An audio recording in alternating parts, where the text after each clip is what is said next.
মমতা কিচেনে সবাইকে শুভেচ্ছা ও অভিনন্দন। আশা করি সবাই ভালো আছেন। আজকে আমি আর একটি রেসিপি তৈরি করে দেখাবো, ঢেঁড়স দিয়ে সরিষা বাটা। এই জন্য চুলায় একটা প্যান বসিয়ে দিয়েছি, প্যানে তেল দিয়েছি পরিমাণ মতো। তেল গরম হয়ে গেছে, এবার দিয়ে দেব পেঁয়াজ কুচি।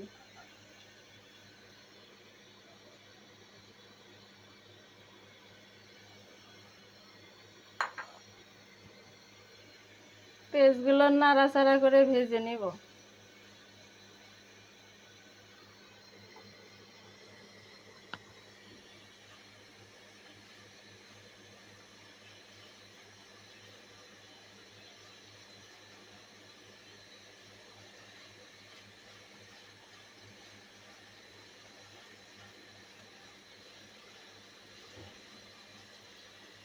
একটু লাল লাল করে ভেজে নেব।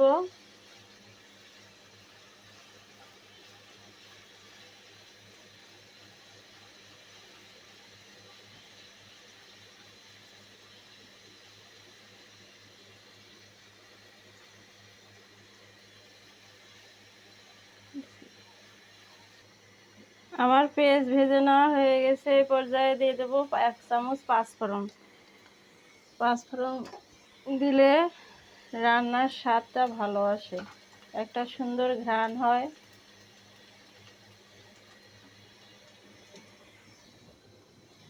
আমি ঢেঁড়স ধুয়ে পরিষ্কার করে এভাবে কেটে নিয়েছি, দিয়ে দেব।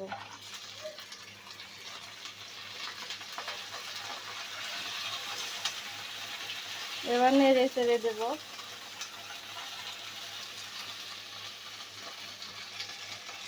দিয়ে দেব 2টা কাঁচামরিচ চিরা।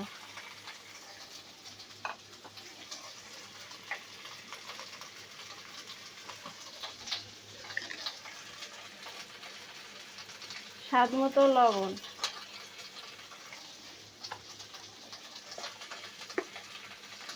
হলুদের গুঁড়ো পরিমাণ মতো।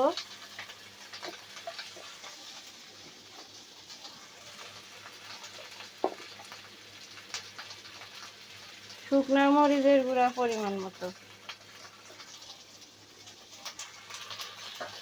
সামান্য জল দিয়ে দেব। শুকনো মরিচের গুঁড়া হলুদ পুড়ে লাগবে, এই জন্য তিতো হয়ে যাবে। এবার সব কিছু নেড়ে চেড়ে দেব।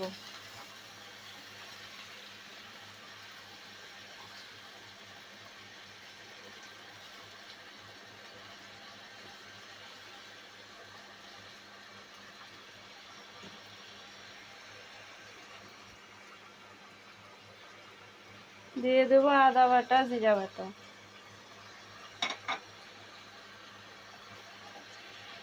সব কিছু আবার একবার নেড়ে চেড়ে দেব।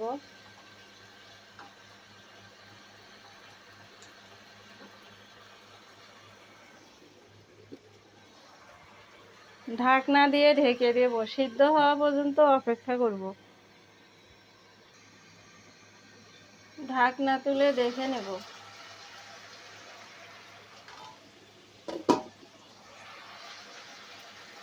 এবার নাড়াচাড়া করে দেব। হালকা একটু কষে নেব। এভাবে ঢেঁড়স রান্না করলে গরম ভাতের সঙ্গে খেতে অনেক সুস্বাদু লাগে, আর কিছু প্রয়োজন পড়ে না। আপনারা একবার হলেও এই রেসিপিটা ট্রাই করবেন, আর খেয়ে আমাকে কমেন্টে জানাবেন কেমন লেগেছে।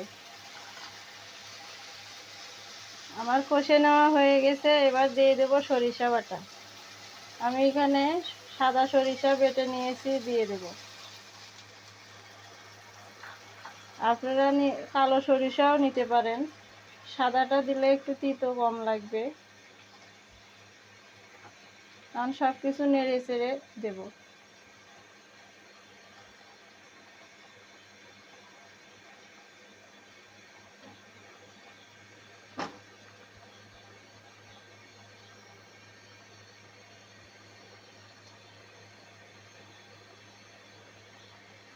আমার রেসিপিটি যদি ভালো লাগে, লাইক, কমেন্ট, সাবস্ক্রাইব করে পাশে থাকা বেল আইকনটি বাজিয়ে দেবেন, শেয়ার করবেন, পুরো ভিডিওটি দেখবেন।